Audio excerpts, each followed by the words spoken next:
Everybody myself Puneet Sharma and welcome to PK tutorial. Students, आज हम पढ़ेंगे class 10th geography chapter 3 water resources part 2। Part first में हमने introduction पढ़ी थी वाटर रिसोर्सेज की, वाटर स्केर्सिटी क्या होती है, कंजर्वेशन ऑफ वाटर रिसोर्सेज पढ़ा था और हमने वाटर मैनेजमेंट के बारे में पढ़ा था। और पार्ट 2 में हम मल्टीपर्पज़ रिवर प्रोजेक्ट्स के बारे में पढ़ेंगे और रेन वाटर हार्वेस्टिंग के बारे में पढ़ेंगे। तो स्टार्ट करते हैं हम आज का topic multipurpose river projects and integrated water resources management. कि मल्टीपर्पज़ रिवर प्रोजेक्ट्स क्या होते हैं और वो क्यों बनाए गए थे। स्टार्ट करते हैं। फर्स्ट है archaeological and historical records show that ancient times we have seen constructing sophisticated structures like dams built of stone, rubble, reservoirs or lakes, embankments and canals for irrigation।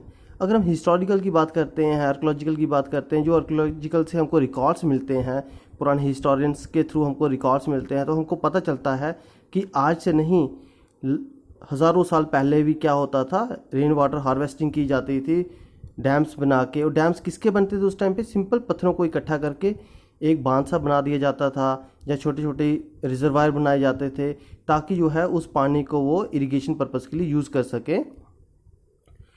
Dams were traditionally built to impound rivers and rain water that could be use later to irrigate agriculture fields. अब dams क्यों बनाए जाते हैं? ताकि जो है नदियों का और बारिश का पानी जो है बेकार में ना बह जाए, उसको हम इकट्ठा कर सकें और जब ज़रूरत पड़े खेतों में हम उसी पानी को यूज़ कर सके with the help of irrigation. खेतों को इरिगेट किया जा सके with the help of canals, irrigation. Today dams are built not just for irrigation but for electricity generation, water supply for domestic and industrial uses, flood controls, recreation, inland navigation and fishing, breeding. और आज के ज़माने में सिर्फ हम पानी का irrigation के लिए यूज़ नहीं करते हैं, पानी का जो हम यूज़ है वो इलेक्ट्रिसिटी जनरेशन के लिए, बिजली बनाने के लिए भी करते हैं और अपने डोमेस्टिक पर्पस के लिए बहुत ज़्यादा पानी का यूज़ करते हैं। इंडस्ट्रियल यूजेस के लिए करते हैं, इंडस्ट्रीज में बहुत ज़्यादा पानी का यूज़ होता है। इवन कि हम डैम क्यों बनाते हैं? ताकि फ्लड को कंट्रोल किया जा सके। रिक्रिएशन, अब जहाँ पे डैम होगा वहाँ पे बोटिंग होगी, मनोरंजन का साधन बनता है वो। इनलैंड नेविगेशन, यातायात का साधन भी होता है। डैम से क्या होता है कि आप एक जगह one place to another place goods भी लेके जा सकते हो इजीली। और फिश ब्रीडिंग, डैम्स जो होते हैं वो फिश ब्रीडिंग का बहुत बड़ा जरिया बनता है। In recent years multipurpose projects and large dams have come under great scrutiny and opposition for a variety of reasons.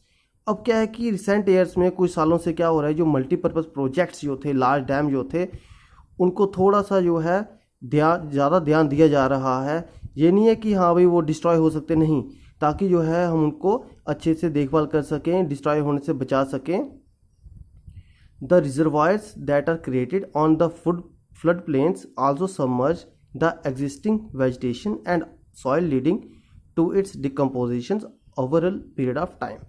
अब जो रिजर्वायर बनाए जाते हैं प्लेन एरिया में फ्लड को रोकने के लिए, अब वो क्या होता है कि कभी कभी जो उस एरिया की जो वेजिटेशन होती है उसको भी वो डिस्ट्रॉय कर देती है, क्योंकि वाटर जो होता है डैम का वो टाइम टू टाइम जो रेज होता जाता है और जितनी वेजिटेशन होती है उस लोकल एरिया की, चाहे वाइल्ड लाइफ वेजिटेशन है चाहे फॉरेस्ट वेजिटेशन है, वो सारी सारी जो होती है उस डैम में ही सबमर्ज हो जाती है। Multipurpose projects and large dams have also been the cause of many new social movements. जो मल्टीपर्पज़ प्रोजेक्ट्स चलाए जाते हैं या फिर जो बड़े बड़े डैम बनाए जाते हैं, उसके कारण जो है बहुत ही ज़्यादा सोशल मूवमेंट होती है। इंसान को एक जगह पे दूसरी जगह पे रहने जाना पड़ता है, क्योंकि जब डैम का जो वाटर जो है वो रेज होता जाता है डे बाय डे, तो उसकी वजह से जो लोकल कम्युनिटी होती है, वहाँ के जो लोग रहने वाले होते हैं, उनको अपना जो है पुराना एरिया छोड़ के जो है कहीं और जाना पड़ता है, माइग्रेट होना पड़ता है। Local people often had to give up their land, livelihood and their merger assess and control our resources for the greater good of the nation। जो लोकल लोग होते हैं, जिस जगह पे डैम बनाया जा रहा होता है, लोग अपनी ज़मीन भी दे देते हैं, अपना रहन सहन जो कि उनके लोकल एरिया में होता है उसको भी छोड़ के, अपना सब कुछ छोड़ के जो है वहाँ से चले जाते हैं। क्यों? क्योंकि नेशन का अच्छा चाहते हैं कि हाँ भाई हमारी कंट्री का अच्छा हो। Irrigation has also change the cropping pattern of many regions with farmers shifting to water intensive and commercial crops. कि इरिगेशन की हेल्प से क्या होता है कि क्रॉपिंग पैटर्न में बहुत ही ज़्यादा चेंज आ गई। पहले किसान जो थे सिर्फ बारिश पे ही डिपेंड रहते थे, मानसून पे डिपेंड रहते थे, लेकिन जब से इरिगेशन पर्पस यूज़ हुआ, जब से इरिगेशन सिस्टम यूज़ हुआ, स्टार्ट हुआ, तो उसके बाद जो था किसानों ने क्या किया कि डिफरेंट क्रॉप्स को उगाना शुरू कर दिया कमर्शियल पर्पस के लिए, मतलब बिजनेस के लिए। Most of the objections to the projects arose due to their failure to achieve the purpose for which they were built. बहुत से ऑब्जेक्शंस क्रिएट हुए, बहुत ज़्यादा क्रिटिसिज्म हुआ डैम्स का कि जिस पर्पस के लिए डैम्स बनाए गए थे वो पर्पस जो है फुलफिल नहीं कर पाए डैम जो। Moreover the big dams have mostly been unsuccessful in controlling floods at the time of excessive rainfall. और बहुत बड़े बड़े जो डैम बनाए गए थे फ्लड कंट्रोल के लिए और वो अनसक्सेसफुल हो गए, वो कामयाब नहीं हुए फ्लड को रोकने के लिए। जब ज़्यादा बारिश होगी तो ऑटोमेटिकली उनको क्या करना पड़ता है कि अपने जो डैम में रिजर्वायर में जो पानी इकट्ठा करके रखा होता है पहले का, तो उसको भी छोड़ना पड़ता है। तो उसकी वजह से क्या होता है, पीछे तो उन्होंने फ्लड कंट्रोल कर दिया, लेकिन आगे की सिटीज़ में जो है उससे बहुत बार जो है फ्लड जो है आने के चांसेस रहते हैं। ये कुछ एग्जांपल्स हैं मेजर रिवर्स और डैम्स की, जैसे कि सलाल डैम बताया हुआ है चिनाब रिवर पे। तो सलाल जो प्रोजेक्ट जो है वो चिनाब रिवर पे रियासी डिस्ट्रिक्ट में आता है, J&K में। सलाल से पीछे बघलिहार प्रोजेक्ट आता है जो कि रामबन डिस्ट्रिक्ट में आता है, वो भी चिनाब रिवर पे है। इवल की डुअल हस्ती प्रोजेक्ट आता है, रैटल प्रोजेक्ट आता है, वो सारे के सारे चिनाब रिवर पे है। लेकिन हमेशा हमने किसी बड़े प्रोजेक्ट की बात करनी, मेजर प्रोजेक्ट की बात करनी है। जैसे झेलम रिवर है, झेलम रिवर पे भी उड़ी डैम बनाया गया है। फिर बाकरा नंगल प्रोजेक्ट जो है वो सतलुज रिवर पे है। तहरी डैम जो है वो गंगा रिवर पे है, लेकिन गंगा की कौन सी ट्राइब्यूटरी है, वो भगीरथी, क्योंकि भगीरथी और अलकनंदा जब देवप्रयाग में मिलते हैं तो फिर गंगा बनती है। तो जो तहरी डैम है वो भगीरथी नदी पे है। फिर छोटी छोटी जैसे नाउरा डैम है, ये गंगा रिवर पे है। जो तहरी डैम हो गया, सलाल हो गया, बाकरा नंगल हो गया, ये इलेक्ट्रिसिटी जनरेशन वाले डैम है। और जो नौरा है ये इरिगेटेड डैम है। जो ये छोटे छोटे डैम बताए जा रहे हैं, कोटा बैरेज जो कि चंबल नदी पे है, गांधी सागर, राणा प्रताप सागर, तो ये जो है ये इरिगेशन पर्पस के लिए यूज़ किए जाते हैं। जैसे यहाँ पे सरदार सरोवर डैम जो कि नर्मदा रिवर पे, ये भी इरिगेशन पर्पस के लिए यूज़ किया जाता है। हीराकुद डैम जो कि फ्लड कंट्रोल के लिए और ये इरिगेशन पर्पस के लिए यूज़ किया जाता है।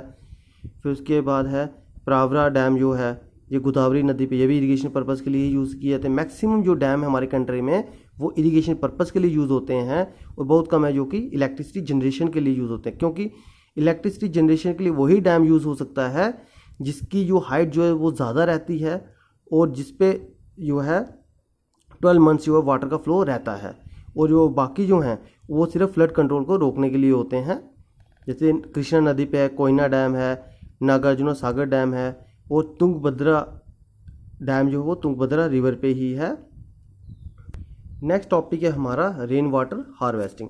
अब रेन वाटर हार्वेस्टिंग की हम जब भी बात करते हैं तो हमारे माइंड में एक ही पिक्चर आती है कि ये घर होगा, घर के छत पे हम पानी कलेक्ट करेंगे और with the help of pipes हम उस पानी को स्टोर करेंगे, अंडरग्राउंड करेंगे, ताकि जो हम इसको फ्यूचर में जो यूज़ कर सकें। अब हम पढ़ेंगे रेन वाटर हार्वेस्टिंग। जैसा हम सोचते हैं वैसी है या नहीं है।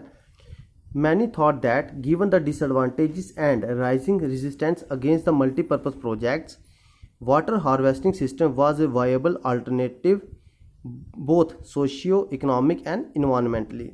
कि बहुत से लोग क्या सोचते हैं कि बहुत ही ज़्यादा नुकसान होते हैं मल्टीपर्पज़ प्रोजेक्ट्स के। क्यों? क्योंकि अगर मल्टीपर्पज़ प्रोजेक्ट्स की वजह से कभी फ्लड आता है और अगर मल्टीपर्पज़ रिवर प्रोजेक्ट्स जो है वो डिस्ट्रॉय हो जाएं किसी भी कारण, तो उसकी वजह से क्या होता है बहुत ज़्यादा तबाही मच सकती है आगे वाली सिटीज़ में। और जो रेन वाटर हार्वेस्टिंग है वो एकमात्र सहारा रहता है किसके लिए, सोशियो इकोनॉमिक और इन्वायरमेंटली के लिए, ताकि जो है हम अच्छे से रेन पानी को बचा सकें और फर्दर यूज़ कर सकें। People had in deep depth knowledge of rainfall regimes and soil types and developed wide ranging techniques to harvest rainwater, groundwater, river water and flood water in keeping with the local ecological conditions and their water needs। अब क्या लोगों में बहुत ज़्यादा knowledge रहता है कि बारिश के पानी को लेके कि किस टाइम पे कितनी बारिश हो सकती है, किस सॉइल को कितनी बारिश चाहिए, कितना पानी चाहिए किस सॉइल को, हम कौन सी टेक्निक करेंगे और किस टाइम पे हमने खेती हार्वेस्टिंग करनी है, रेन वाटर उस टाइम पे कैसा चाहिए, जहाँ ग्राउंड वाटर किस जगह पे है या नहीं है, रिवर वाटर अवेलेबल है, फ्लड वाटर है, तो हर एक चीज़ के बारे में लोगों को नॉलेज होती है। In hill and mountainous regions people build diversion canals like the guls और kuls of the western Himalayas for agriculture. अब क्या कि हिली एरियाज होते हैं, माउंटेन एरियाज होते हैं, वहाँ पे लोगों ने क्या किया होता है, पानी को डाइवर्ट किया होता है with the help of canals. छोटी छोटी नालियाँ बना के पानी को उन्होंने डाइवर्ट किया होता है, जिसको बोलते हैं गल्स और कुल्स। कि जो छोटी छोटी नाली टाइप होती है ना, उसको गाँव में कूल बोलते हैं। तो ठीक है, कुल्स और गल्स के थ्रू जो है पानी को डाइवर्ट करते हैं, किसके लिए, खेती के लिए, एग्रीकल्चर के लिए। Roof top rain water harvesting was commonly practice to store drinking water particularly in Rajasthan. वो जो रूफ वाटर हार्वेस्टिंग जो होती है सबसे ज़्यादा कहाँ पे की जाती है, राजस्थान में की जाती है। क्यों? क्योंकि वो सेमी एरिड एरिया है, वहाँ पे जो अगर बारिश के पानी को स्टोर ना किया जाए तो पानी जो है वो ज़मीन चूस लेगी, क्योंकि वो जो एलुवियल सॉइल नहीं होती है उसमें मॉइस्चर बिल्कुल नहीं होता। तो जैसे ही बारिश का पानी पड़ता है तो वैसे ही जो सॉइल जो दोबारा से ड्राई हो जाती है। In the semi arid regions of Rajasthan particularly in Bikaner, Phalodi and Barmer, almost all the houses traditionally had underground tanks for storing drinking water।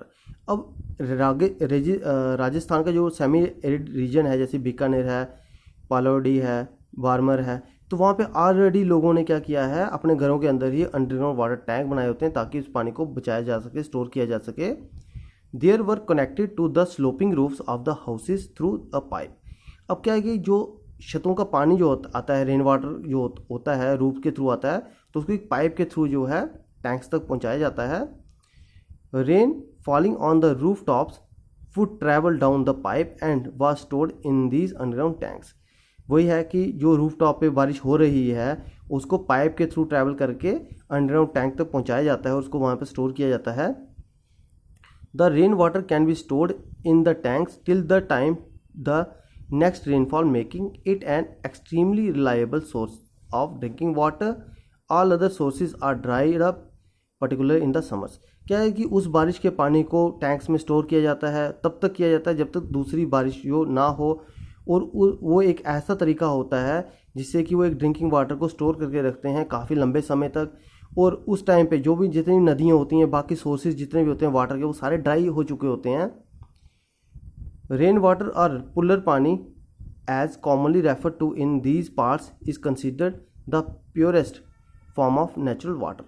Rain water जिसको वहाँ पे पुलर पानी भी कहा जाता है, वो वहाँ का जो है सबसे purest form of natural water होती है, और उसको इसलिए स्टोर किया जाता है ताकि वो ड्रिंकिंग पर्पज़ के लिए, फर्दर यूज़ के लिए किया जाए। क्योंकि बाकी जो सोर्सेज हैं राजस्थान के वो सारे ड्राई हो जाते हैं, क्योंकि वहाँ की जो सॉइल जो बहुत ज़्यादा ड्राई है, उसमें मॉइस्चर कंटेंट बिल्कुल नहीं होता, तो इसलिए जो पानी जो होता है वो ड्राई हो जाता है जल्दी से।